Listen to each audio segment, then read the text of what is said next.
لله نحمده ونستعينه ونستغفره ونعوذ بالله من شرور أنفسنا ومن سيئات أعمالنا من يهده الله فلا مضل له ومن يضلله فلا هادي له وأشهد أن لا إله إلا الله وحده لا شريك له وأشهد أن محمدا عبده ورسوله أما بعد فإن خير الحديث كتاب الله وخير الهدي هدي محمد صلى الله عليه وسلم وشر الأمور محدثاتها وكل محدثة بدعة وكل بدعة ضلالة وكل ضلالة في النار.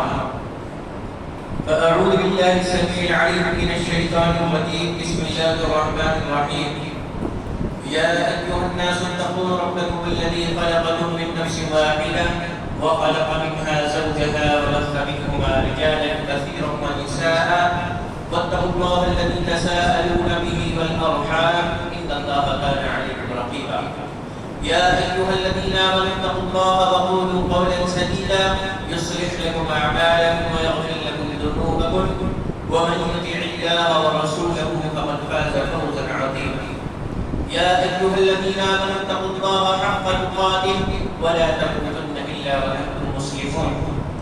وقال الله تبارك وتعالى في كلامه المجيد: قل يا عبادي الذين أسرفوا على أنفسهم لا تقنطوا من رحمة الله إن الله يغفر الذنوب جميعا إنه هو الغفور الرحيم.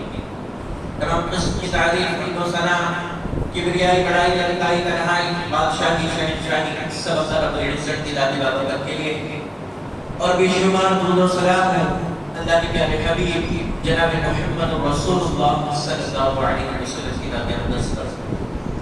محترم و مکرم حاضرین جمعہ، بزرگوں، میرے نوجوان ساتھیوں اور میری پردہ نشین ماؤں اور بہنوں، آج کے خطبہ جمعہ میں جس عنوان پر ہم گفتگو کرنے جا رہے ہیں وہ ہے دین اسلام کے اندر توبہ اور استغفار کا تصور. سب سے پہلے تو ان دونوں کا مطلب جان لیتے ہیں کہ توبہ کسے کہتے ہیں اور استغفار کا کیا مطلب ہوتا ہے. تو توبہ کی تعریف جو ہے وہ یوں کی گئی ہے: الرجوع عن المعصیۃ الی الطاعۃ. معصیت سے، گناہ سے پلٹ کر اللہ کی اطاعت کی طرف آ جانا ہے. اگر آسان لفظوں میں سمجھے تو یوں کہہ لیں یو ٹرن لے لینا. اگر کوئی پوچھے کہ توبہ کا کیا مطلب ہوتا ہے تو توبہ کا مطلب ہوتا ہے یو ٹرن لے لینا. یعنی بندہ سیدھا جا رہا تھا، گناہ کے راستے پر چلتا جا رہا تھا اور آگے سے جا کر اس نے یو ٹرن لیا اور اطاعت کے راستے پر آ گیا. تو توبہ کا کیا مطلب ہوتا ہے؟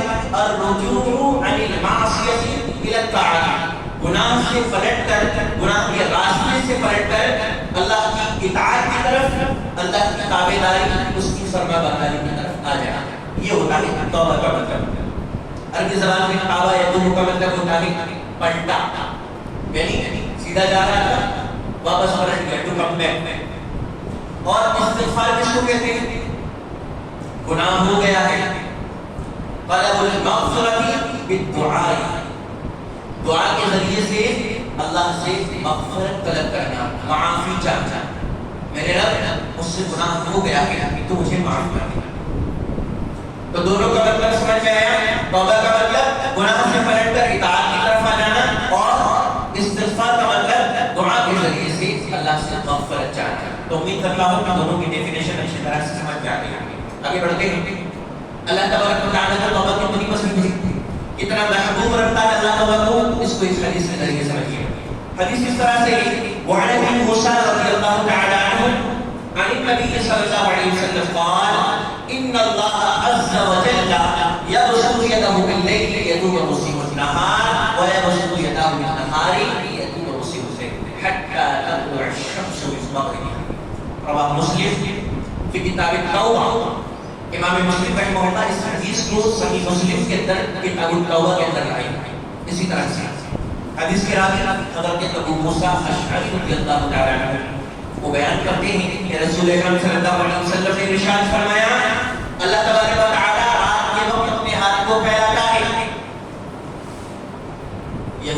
کہا، مشرکین نے کہا کہ اللہ کے ہاتھ بند ہیں. جواب فرمایا گیا بل یداہ مبسوطتان، کیونکہ نے کہا ید اللہ مغلولہ، اللہ کے ہاتھ بند ہیں. اللہ نے جواب میں فرمایا بل یداہ مبسوطتان، اللہ کے دونوں ہاتھ پھیلے ہوئے ہیں، بند نہیں ہیں. تو ایک تو یہ معلوم ہوا کہ اللہ تبارک و تعالیٰ کے ہاتھ ہیں، دونوں ہاتھ ہیں. اور عجیب بات تو یہ کہ ہمارے دو ہاتھ ہیں، ایک دایاں ہاتھ ہے اور ایک بایاں ہاتھ ہے. اللہ تبارک و تعالیٰ کے دونوں ہاتھ دائیں ہیں، اس کا بایاں ہاتھ ہے. تو اس آیت کریمہ سے یہ معلوم ہوا کہ اللہ کے دو ہاتھ ہیں، اور اس کی کیفیت کیا ہے، کیسے ہیں، یہ نہیں بتایا گیا. تو ہمارا ایمان صرف اس بات پر ہونا چاہیے کہ اللہ کے ہاتھ ہیں. ایک مفسر لکھتے ہیں کہ جس نے اپنے دونوں ہاتھوں کو کھول رکھا، جس کے دونوں ہاتھ پھیلے ہوئے ہوں، اگر کوئی شخص اس کے سامنے اپنے ہاتھ کو پھیلا دے تو مفلس ہو کر وہ نہیں لوٹے گا، غنی ہو کر ہی لوٹے گا. لہٰذا جب اللہ نے اپنے ہاتھوں کو پھیلایا ہوا ہے تو اس کے سامنے اپنے ہاتھوں کو پھیلا دو، اس سے مغفرت طلب کرو. کوئی مفلس ہو کر لوٹے گا نہیں لوٹے گا. تو مفسر کا جو تبصرہ ہے بڑا ہی شاندار ہے، بہت اچھا تبصرہ کیا ہے. تو بات چل رہی تھی اللہ تبارک و تعالیٰ رات کے وقت اپنے ہاتھ کو پھیلاتا ہے. کیوں پھیلاتا ہے؟ لیتوب مسیء النہار، تاکہ دن میں جس نے گناہ کیا ہو وہ اللہ سے راستے توبہ کر لے. اور اللہ تبارک و تعالیٰ دن کے وقت اپنے ہاتھ کو پھیلاتا ہے تاکہ رات میں جس نے گناہ کیا ہو وہ اللہ سے توبہ کر لے، معافی مانگے اپنے گناہ کا. یہ سلسلہ کب تک چلتا رہے گا؟ تو بتلایا ہے الشمس من مغربها، جب تک کہ سورج مشرق سے نہ نکل کر کے مغرب سے نہ نکل جائے، اس وقت تک توبہ کا یہ انداز جو ہے باقی رہے گا. تب تک اللہ تبارک و تعالیٰ بندوں کی توبہ قبول کرتا رہے گا. اور اللہ کو توبہ کتنی پسند ہے، حدیث اور حدیث صحیح مسلم کی ہے، اور کتاب التوبہ کے اندر ہی امام مسلم اس حدیث کو بھی لائی. حدیث کے راوی حضرت انس بن مالک رضی اللہ تعالیٰ عنہ فرماتے ہیں کہ اللہ تبارک و تعالیٰ کو توبہ اتنی پسند ہے، اتنا زیادہ خوش ہوتا ہے وہ توبہ کرنے پر. پتہ ہی چلا کہ اللہ تبارک و تعالیٰ خوش بھی ہوتا ہے کسی چیز پر، اور اللہ تعالیٰ کسی چیز پر غضبناک بھی ہوتا ہے، غصہ بھی اس کو آتا ہے. تو اللہ تبارک و تعالیٰ بہت زیادہ خوش ہوتا ہے. فرمایا کہ کتنا زیادہ خوش ہوتا ہے. یوں تو بندہ نماز پڑھتا ہے تو بھی اللہ خوش ہوتا ہے، روزے رکھا تو بھی اللہ خوش ہوتا ہے، مال کی زکات دے رہا ہے تو بھی اللہ خوش ہے، حج کر رہا ہے تو اللہ خوش ہوتا ہے، بہت ساری نیکیاں کر رہے ہیں تو بھی اللہ تبارک و تعالیٰ خوش ہوتا ہے. لیکن سب سے زیادہ خوش کب ہوتا ہے؟ یعنی اشد فرح کب ہوتا ہے؟ فرمایا اللہ نے کہ اللہ سے اشد حبا للہ، اللہ سے سب سے زیادہ محبت کرنے والے وہی اشد کا لفظ اس حدیث کے اندر بھی آیا ہے کہ اللہ سب سے زیادہ خوش کب ہوتا ہے. تو بتلایا کہ جب بندہ گناہ کر لیتا ہے، گناہ ہو گیا، اللہ ناراض ہو گیا، اب اگر بندہ گناہ پر ندامت ہوتی، شرمندہ ہوتے ہوئے اللہ کی طرف پلٹتا ہے تو اللہ تبارک و تعالیٰ اتنا زیادہ خوش ہوتا ہے اس وجہ سے کہ کسی چیز پر اللہ اتنا خوش نہیں ہوتا. اللہ اشد فرحا بتوبۃ عبدہ من احدکم، جب تم میں سے کوئی اس کا بندہ اس سے توبہ کرتا ہے تو سب سے زیادہ اس وقت خوش ہوتا ہے. تو ایک تو یہ کہ اللہ سب سے زیادہ خوش ہوتا ہے، کتنا زیادہ خوش ہوتا ہے یہ بھی بتایا گیا ہے. ایک آدمی ہے فولاد کے اندر جا رہا ہے، فولاد کہتے ہیں صحرا، جنگل کو، بیابان. ایک آدمی فولاد کے اندر جا رہا ہے، اپنی اونٹنی پر سوار ہے، اونٹنی کے اوپر اس کا پانی لگا ہوا ہے اور سفر بہت لمبا ہے، اس کو طے کرنا ہے. گھنا جنگل ہے، بڑا لمبا سفر اس کو طے کرنا ہے. اس اونٹنی کے اوپر اس کا مشکیزہ ہے، مشکیزے کے اندر اس کا پانی، اور ساتھ ہی اس کا توشہ بھی اس کے اوپر رکھا ہوا، اس کا کھانا بھی اس اونٹنی کے اوپر رکھا ہوا. جا رہا ہے جنگل کے اندر، ایک جگہ رک کر کے ایک درخت کے نیچے بیٹھتا ہے آرام کرنے کے لیے کہ اس کو اونگ آ جاتی ہے. اونگ آنے کے بعد آنکھ کھلتی ہے تو دیکھتا ہے کہ اس کی اونٹنی غائب ہے. بڑا حیران پریشان ہوتا ہے، ادھر بھاگتا ہے ادھر بھاگتا ہے، چاروں طرف نگاہیں مارتا ہے، اونٹنی لیکن دکھائی نہیں دے رہی ہے. ساروں کا رونے لگتا ہے، کہتا ہے اب تو میری موت لازمی ہے. اس گھنے جنگل کے اندر مجھے اتنا لمبا سفر طے کرنا ہے، نہ یہاں پر پانی ہے نہ یہاں پر کھانا ہے، اب تو میری موت لازمی ہے، مجھے مرنا پڑے گا۔ بہت پریشان ہوتا ہے، بھاگ دوڑ کرتا ہے، مایوس ہو کر کے واپس اس درخت کے پاس آتا ہے اور اس کے نیچے بیٹھ کے پھر روتا ہے، روتے ہوئے سو جاتا ہے۔ اس بار جب اس کی آنکھ کھلتی ہے تو دیکھتا ہے کہ اس کی اونٹنی اس کے کھانا اور اس کے پانی کے ساتھ اس کے سامنے کھڑی ہوئی ہے۔ بڑا ہڑبڑا کر کے اٹھتا ہے، مارے خوشی کے کہتا ہے اللہم انت عبدی وانا ربک، اے اللہ تو میرا بندہ ہے یا میرا رب ہوں؟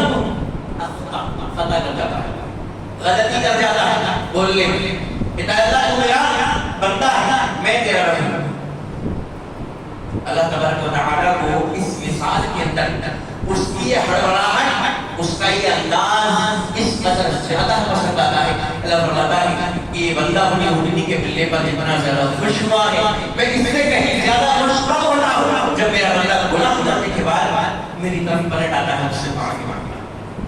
بتائیے ایک آدمی جس کو یہ یقین ہو گیا کہ میں مرنے والا ہوں، میری زندگی ختم ہونے والی ہے، اور اچانک سے اس کی زندگی اس کے سامنے آ کر کھڑی ہو جائے، کیا حال ہوگا اس کی خوشی کا؟ کیا ٹھکانا ہوگا کہ وہ اتنی بڑی خطا کر جاتا ہے، اس کو یہ بھی پتہ کہ زبان سے بول کیا رہا ہے۔ تو اللہ تبارک و تعالیٰ توبہ کرنے پر بندے سے کتنا زیادہ خوش ہوتا ہے یہ آپ کو معلوم ہو گیا۔ لہٰذا اگر گناہ ہو گئے ہیں تو اللہ سے توبہ کرنی چاہیے۔ علامہ ابن قیم رحمہ اللہ کی کتاب ہے مدارج السالکین، اس کتاب میں انہوں نے ایک واقعہ لکھا کہ بعض عارفین نے ایک گلی کے اندر دیکھا کہ ایک عورت اپنے بچے کو بری طرح سے مار رہی ہے، پیٹے جا رہی ہے، بچہ ہے کہ چلائے جا رہا ہے اور وہاں پیٹے جا رہے ہیں۔ مارنے پیٹنے کے بعد اس بچے کو گھر سے باہر نکال دیا اور دروازہ اندر سے لاک کر دیا۔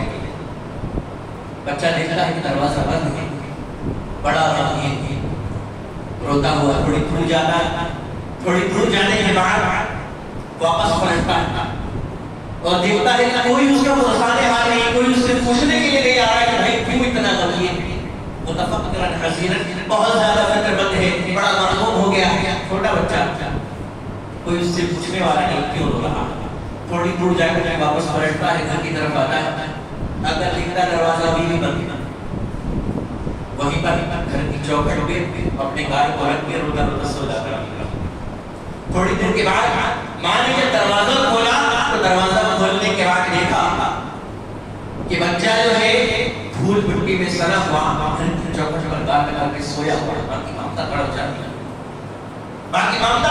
ہے، اسے گود میں اٹھا کر چومتے چاہتے لگتی ہے اور کہتی ہے میرے بچے، میں تو سے کہتی تھی نا کہ مجھے پسند آیا کر، میری مخالفت مت کیا کر، مجھے غصہ مت دلایا کر، آخر تو پلٹ کر میرے پاس آیا نا، کون ہے تیرا اس دنیا میں میرے سے؟ اب بتلائیے کہ بندہ اگر گناہ کر لے، اس سے گناہ ہو جائے اور گناہ ہونے کے بعد وہ اپنے گناہ پر شرمندہ ہے، غمگین ہے اور اللہ کی طرف پلٹ آیا ہے، تو ماں کا حال یہ ہے کہ اٹھا کر گود میں چومنے چاہتے لگتی اور کہتی کہ تو میری مخالفت کرتا تھا، میں تجھے منع کر دی تھی۔ اللہ تبارک و تعالیٰ جو بندے کے گناہ پر، اس کی توبہ پر، اپنے بندے سے اس ماں سے سینکڑوں زیادہ گناہ، اللہ کے حقوق سے محبت کرنے والا، اپنے بندوں پر رحم کرنے والا ہے۔ بندہ اگر اللہ کی طرف پلٹے گا تو اللہ تعالیٰ اسے معاف نہیں کرے گا، ضرور معاف کرے گا۔ جب توبہ اس کو اتنی پسند ہے تو اصل یہ نہیں ہے کہ گناہ ہو گیا، اصل کیا ہے؟ توبہ ہم نے کی ہے، گناہ ہمارے کتنے بھی زیادہ ہونا، ہمیں اس پر مایوس نہیں ہونا۔ اللہ فرما رہا ہے قُلْ يَا عِبَادِيَ الَّذِينَ أَسْرَفُوا عَلَىٰ أَنفُسِهِمْ لَا تَقْنَطُوا مِن رَحْمَةِ اللَّهِ، اے میرے نبی آپ کہہ دیجئے میرے وہ بندے جنہوں نے اپنے نفسوں کے اوپر ظلم کیا ہے، گناہ کیا ہے اور اس گناہ کی وجہ سے وہ مایوس نہ ہو اللہ کی رحمت سے، لا تَقْنَطُوا مِن رَحْمَةِ اللَّهِ، وہ اللہ کی رحمت سے مایوس نہ ہونا۔ کیوں؟ اس لیے کہ ان اللہ یغفر الذنوب جميعا، ان کے گناہ کتنے بھی زیادہ ہو اللہ سارے گناہوں کے معاف کرنے کا توبہ کرے۔ فرمایا انہ هو الغفور الرحیم، بے شک وہ بخشنے والا بھی ہے اور وہ رحم کرنے والا بھی ہے۔ یہ ذکر فرمایا اللہ نے ومن یغفر الذنوب الا اللہ، اللہ تمہارے گناہ کو معاف نہیں کرے گا تو کون تمہارے گناہ کو معاف کرے گا؟ کیا شان ہے بات کرنے کی؟ اللہ کہہ رہا ہے میں نہیں معاف کروں گا تو کون معاف کرے گا؟ لہٰذا آؤ میرے پاس، توبہ کرو مجھ سے، معافی مانگو مجھ سے، میں تمہارے سارے گناہ معاف کر دوں گا۔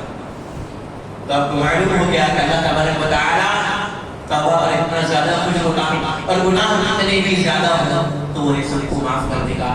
شرط صرف ایک ہے توبہ۔ لہٰذا موت کا بھروسہ نہیں، موت سے پہلے توبہ کر لیجیے، توبہ کی عادت ڈال لیجیے۔ جانتے ہیں اللہ تبارک و تعالیٰ نے توبہ کا جو سلسلہ اتنا لمبا رکھا ہے نا، اس کی وجہ کیا ہے؟ اللہ فرماتا ہے کہ جب تک تو غرغرے کی حالت میں نہ آ جا، یہ ملک الموت، موت کا فرشتہ جو تجھے دکھ نہیں رہا، جب تک یہ تجھے دکھائی نہ دینے لگے، تجھے نظر نہ آنے لگے، اس وقت تک میں تیری توبہ قبول کرتا رہوں گا، اس سے توبہ کرنا۔ دوسرے، جب تک سورج مشرق سے نہ نکل کر مغرب سے نکل جائے، اس وقت تک میں تیری توبہ قبول کرتا رہوں گا۔ تو اس کی وجہ ہے کہ اللہ نے اتنے عرصے تک توبہ کا دروازہ کھول کے رکھا ہے۔ حدیث سے سمجھ لیں، حدیث مسند احمد کی روایت ہے، امام احمد بن حنبل رحمہ اللہ اپنی مسند کے اندر اس حدیث کو لائے ہیں۔ حدیث کے راوی حضرت ابو سعید خدری رضی اللہ تعالیٰ عنہ فرماتے ہیں کہ اللہ تبارک و تعالیٰ نے جب شیطان کو راندہ درگاہ کر دیا، یعنی اللہ نے جب اس کو گمراہ کر دیا، بھٹکا دیا، تو شیطان نے معلوم شیطان نے کیا کہا اللہ سے؟ کہنے لگا کہ تو نے اس کی وجہ سے مجھے گمراہ کیا ہے، یعنی آدم کی وجہ سے، تو نے اس کی آدم کی وجہ سے مجھے گمراہ کیا ہے، میں اس کے آنے والی پوری نسل کو گمراہ کرتا رہا۔ اللہ کو دھمکی دے رہا، اس کی آنے والی پوری نسل کو گمراہ کرتا رہا۔ ارے بھائی پنگا تیرا، جھگڑا تیرا باپ سے آدم سے، تو پوری نسل پیچھے کیوں پڑا ہوا؟ کہہ رہا میں آنے والی اس کی پوری نسل کو گمراہ کرتا رہوں گا، کب تک؟ تو شیطان نے بتایا کب تک گمراہ کروں گا؟ ما زالت ارواحهم فی اجسادهم، جب تک کہ ان کی روحیں ان کے جسم کے اندر باقی رہیں گی، جب تک ان کی روحیں ان کے جسم کے اندر باقی رہیں گی، جب تک موت نہیں آ جاتی ہے تو میں تب تک گمراہ کرتا رہوں گا ان کو، قدم پر ورگلاؤں گا۔ کتنا بدمعاش ہے، کتنا زیادہ شیطان ہے، اور اللہ تبارک و تعالیٰ کو چیلنج کر رہا ہے کہ جب تک اپنی روحیں جسم میں باقی رہیں گی میں تب تک گمراہ کروں گا۔ اور اللہ تبارک و تعالیٰ کا حلم دیکھیے، برداشت دیکھیے، جانتے کیوں اس کو مہلت دیا جا رہا ہے؟ اللہ کی صفت ہے حلیم، اللہ کی صفت کیا ہے؟ حلیم، برداشت کرنے والا، بردبار۔ اللہ برداشت کرتا ہے، ڈھیل دیتا ہے، بندہ گناہ کرتا ہے، وہ گناہ کرنے کے بعد یہ مشروع کرتا ہے، کوئی پکڑ تھوڑی نہ ہو رہی ہے، اچھی زندگی جی رہا ہے۔ اللہ تبارک و تعالیٰ ڈھیل دیتا رہتا ہے، اس کی صفت حلیم بھی ہے، برداشت کرتا بھی ہے۔ امام احمد بن حنبل رحمہ اللہ، یہ مامون رشید کے زمانے میں، مامون رشید کے ہارون رشید کا بیٹا، بڑا پاورفل بادشاہ گزرا، اتنا پاورفل بادشاہ پوری دنیا میں اس کا رونق دبدبا تھا۔ کہتے ہیں جب یہ ایسا مسلم دنیا کو خط لکھتا ہے، خط کے اندر کیا لکھتا تھا؟ وہ ڈاگ آف روم یا کلب الروم، روم کے کتے ہیں، سمجھ جا پوری دنیا مانتی تھی سے، اتنا رونق دبدبا تھا۔ تو یہ ہارون رشید کا بیٹا تھا، مامون رشید اعظم۔ تو بعض علماء سو نے، علماء دو کیٹیگری ہوتی جاتی تھی، علماء دو طرح کے ہوتے ہیں، علماء سو اور ایک علماء حق۔ علماء سو کون ہوتے ہیں؟ جو صرف شہرت طلبی کے لیے، دنیا کو حاصل کرنے کے لیے، دنیا میں اپنی شہرت کے لیے دین کا کام کرتے ہیں، وہ کون ہوتے ہیں؟ علماء سو۔ اور علماء حق جو صرف اللہ کے دین کو پھیلانے کے لیے، لوگوں میں دعوت و تبلیغ کا کام کرنے کے لیے خلوص و اخلاص کے ساتھ اس کام کو کرتے ہیں۔ تو یہ دو کیٹیگری علماء کی، اور یہ ہر زمانے میں موجود رہی ہے۔ اس زمانے میں بھی تھی، امام احمد بن حنبل رحمہ اللہ کے زمانے میں تو ایک بشر قریشی کر کے تھا، اس نے آ کر کے بادشاہ سے کہا کہ قرآن جو ہے یہ مخلوق ہے، جان لیجیے فطرہ خلق قرآن یہ اس زمانے میں پھیلا ہوا تھا۔ قرآن کو مخلوق کہنے کا فتنہ یہ اس زمانے میں اٹھا تھا۔ قرآن مخلوق جیسے انسان ہے ایسے ہی قرآن بھی اللہ کا کلام نہیں۔ تو اس نے آگے کے بادشاہ سے کہا قرآن جو ہے یہ مخلوق ہے. بادشاہ نے حضرت امام احمد بن حنبل رحمہ اللہ کو بلوایا اور بلا کر ان سے جب پوچھا تو امام احمد بن حنبل رحمہ اللہ فرمانے لگے کہ قرآن جو ہے یہ غیر مخلوق ہے, یہ مخلوق نہیں, یہ اللہ کا کلام ہے اور اللہ کا کلام مخلوق نہیں ہو سکتا, اللہ کا کلام غیر مخلوق ہے. اس پر امام احمد بن حنبل رحمہ اللہ کو جیل کی سلاخوں کے پیچھے ڈال دیا گیا اور اتنا پیٹا گیا, اتنا مارا گیا. تاریخ دانوں میں لکھا ہے کہ 5 گھوڑے جسم پر ایسے مارے گئے کہ اگر ہاتھی کے جسم پر مار دیے جاتے تو ہاتھی بھی چلا اٹھا چلا. اتنے گھوڑے کسی پر مارے گئے لیکن وہ اپنی زبان سے نہیں تھے, کیونکہ امام احمد بن حنبل رحمہ اللہ اپنے وقت کے امام تھے اور اگر وہ یہ بات کہہ رہے تھے کہ قرآن مخلوق ہے بہت سارے عوام گمراہ ہو جاتے ہیں. وہ اپنی زبان سے نہیں تھے, اتنا ظلم ان کے اوپر کیا گیا, اتنا تشدد کیا گیا لیکن ان کی زبان سے نہیں تھے. ایک مرتبہ ایسا ہوا, یہ بادشاہ طوس کے اندر تھا اور اس نے اپنی رعایا کو حکم دیا کہ بغداد سے بیڑیوں میں ہتھکڑیوں میں جکڑ کر کے امام صاحب کو طوس لے کر دیا. ان کو جیل سے جب نکالا گیا ہمارے کمزور ہو گئے تھے, اتنا ظلم کیا گیا.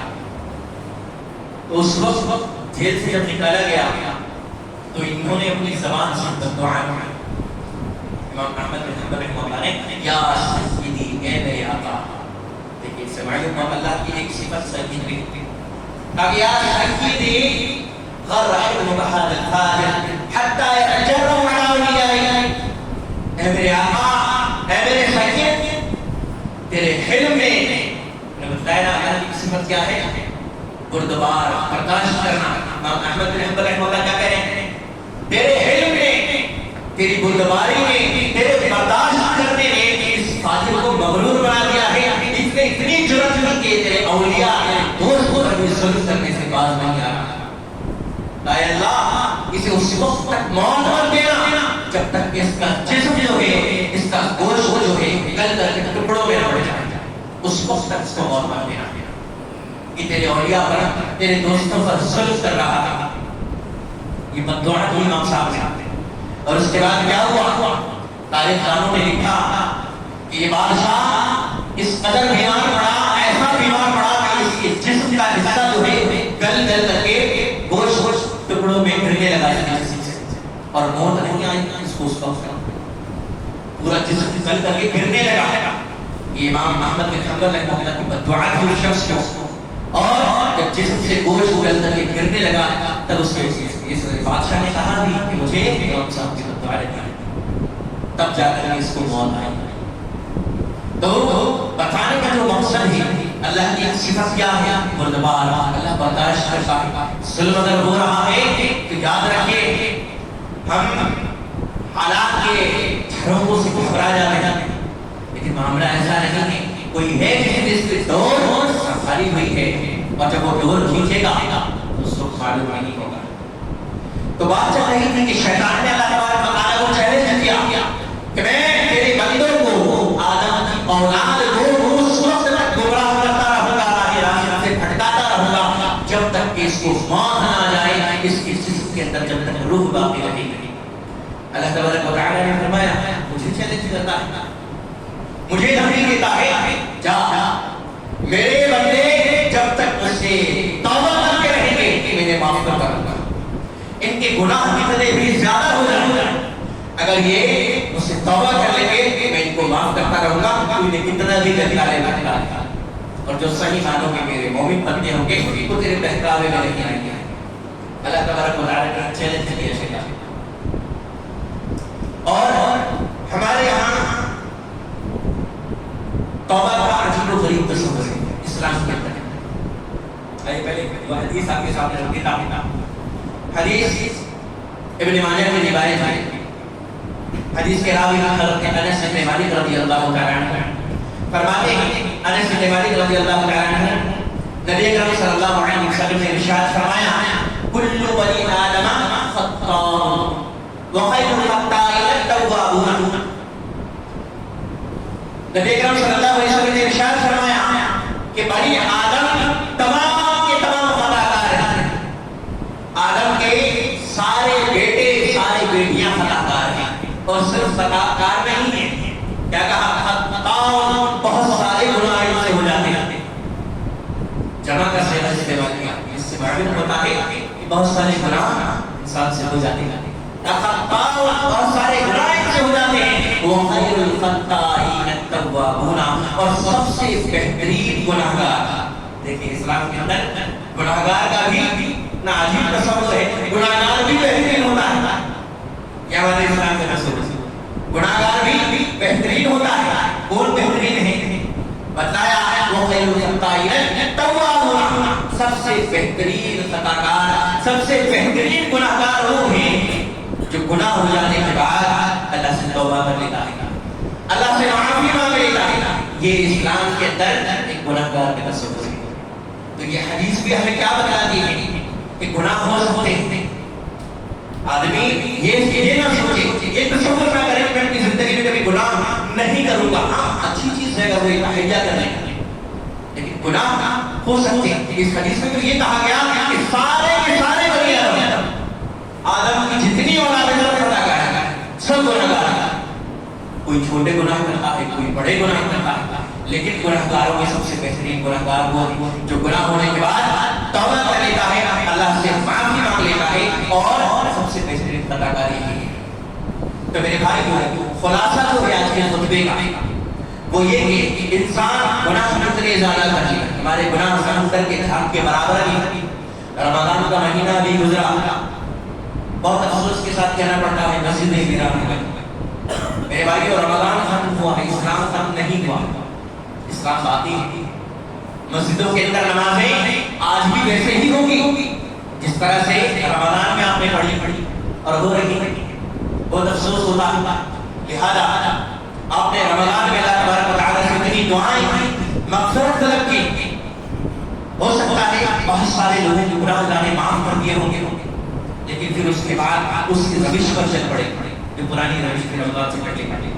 تو میرے بھائیو، توبہ اس کا نام نہیں ہے، یاد رکھیں، استغفار اس کا نام نہیں ہے۔ کیا توبہ کرنے کے بعد پھر سے گناہ کرنے لگ جائیں؟ ایک تو یہ کہ انجانے میں گناہ ہو گیا، اللہ معاف کر دے گا۔ آپ مجھے بتائیے، آپ نے اللہ سے توبہ کی، اللہ اس رمضان مجھے توفیق دے دے، میں آئندہ کبھی بھی نماز نہیں چھوڑوں گا، زکات دینا نہیں چھوڑوں گا، روزے نہیں چھوڑوں گا۔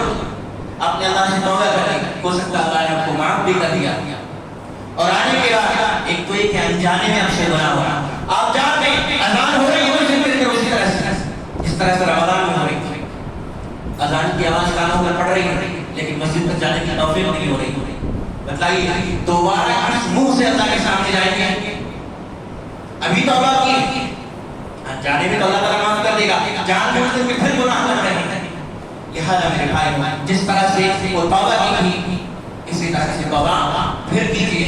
توبہ کا مطلب یہ ہے کہ کسی گناہ سے بندہ اللہ سے توبہ کرے تو یہ تحیہ اس کے دل کے اندر ہو کہ اس گناہ کو میں دوبارہ نہیں کروں گا۔ اگر ذرا بھی اس کے دل کے اندر ذرہ برابر یہ ہے کہ گناہ اگر دوبارہ موقع ملا پھر کروں گا، یہ توبہ نہیں ہے بھائی۔ اس کا مطلب توبہ نہیں۔ توبہ کا مطلب یہ ہوتا ہے کہ دل سے یہ تحیہ ہو، دل میں یہ ارادہ ہو کہ میں دوبارہ گناہ نہیں کروں گا۔ اللہ تبارک و تعالیٰ سے دعا کرتے ہیں اللہ تعالیٰ ہمیں توبہ اور استغفار کی اہمیت اور کثرت کے ساتھ ہمیں استغفار کا حوالہ بنائے۔ اللہم آمین، رب العالمین، واخر دعوانا